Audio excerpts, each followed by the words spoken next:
Assalamualaikum warahmatullahi wabarakatuh. Di video ini kami dari kelompok 10 akan memaparkan materi mengenai perkembangan bahasa melalui hubungan sekolah dan rumah. Sebelumnya, perkenalkan anggota kami, yaitu Rizkyanti dengan NIM 2420044, yang kedua Fatkiatur Rohmah dengan NIM 2420055, dan yang terakhir Alvina Syaharani dengan NIM 2420064. Yang pertama yaitu hubungan sekolah dan rumah.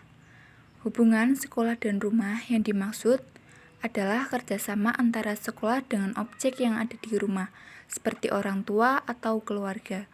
Kerjasama yang dibangun atau dijalin oleh pihak sekolah dengan orang tua siswa memerlukan manajemen atau pengelolaan yang baik.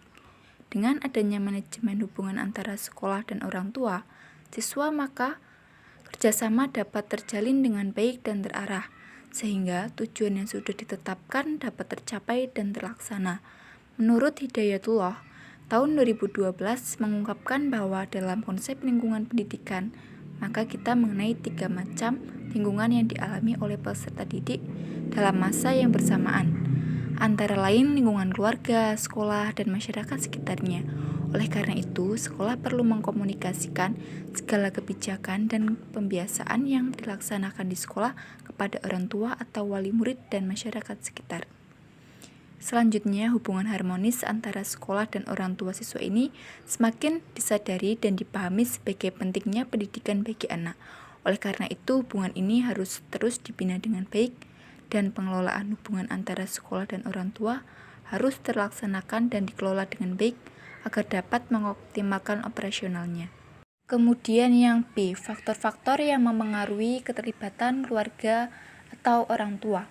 Menurut penelitian Miswar tahun 2015 menyatakan bahwa pola asuh orang tua merupakan salah satu faktor pendukung tercapainya perkembangan bicara dan bahasa anak sesuai dengan tahapan usianya. Sejalan dengan penelitian Hidayah, Prabowo, dan Najmuna tahun 2013 yang menyatakan pola asuh ibu merupakan hal yang sangat mempengaruhi perkembangan bahasa anak. Menurut Supartini tahun 2014 juga berpendapat bahwa pendidikan orang tua merupakan salah satu faktor yang mempengaruhi pola asuh. Faktor lain seperti usia orang tua, keterlibatan ayah, pengalaman sebelumnya dalam mengasuh anak, stres orang tua, dan hubungan antara suami istri. Kemudian yang C, kegiatan pembelajaran di rumah. Sebagai orang tua, kita bisa mengajarkan seperti bermain peran bersama anak, yang kedua bermain dengan benda yang disusun, dan yang ketiga bermain dengan gambar. D. Contoh kesuksesan perkembangan bahasa hubungan sekolah-rumah. Hubungan antara sekolah dan keluarga pada anak. Sekolah mengajar anak dalam jangka waktu tertentu, sedangkan keluarga mengajar tanpa memerlukan waktu, atau bisa kapan saja tanpa ketentuan. Sekolah mengajarkan semua pelajaran.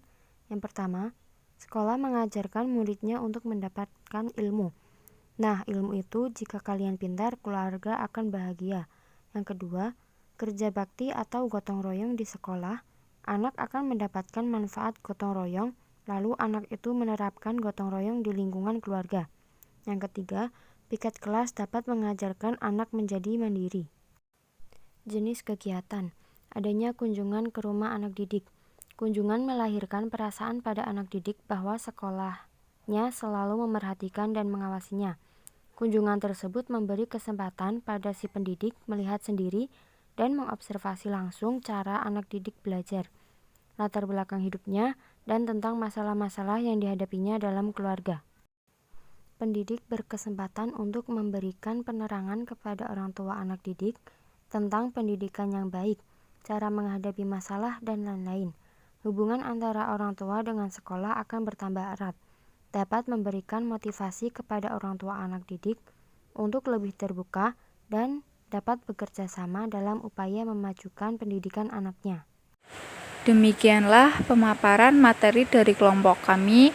Mohon maaf apabila terdapat kekurangan dalam video ini. Semoga bermanfaat. Wassalamualaikum warahmatullahi wabarakatuh.